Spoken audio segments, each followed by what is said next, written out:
میزنیم انتخاب میکنیم، بعد میریم توی اون حساب.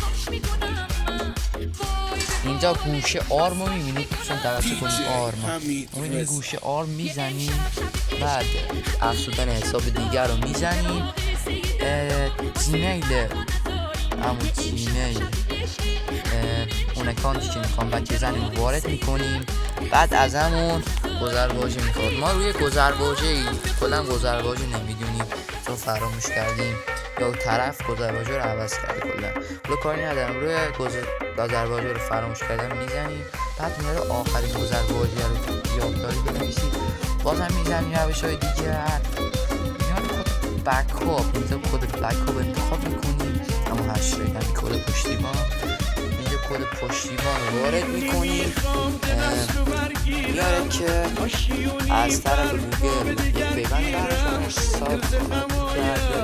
حالا میریم روی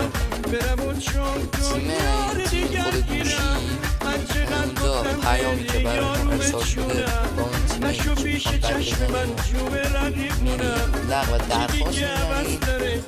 خب لغو درخواست تیم خود را به راحت بک میزنیم، این راحتی.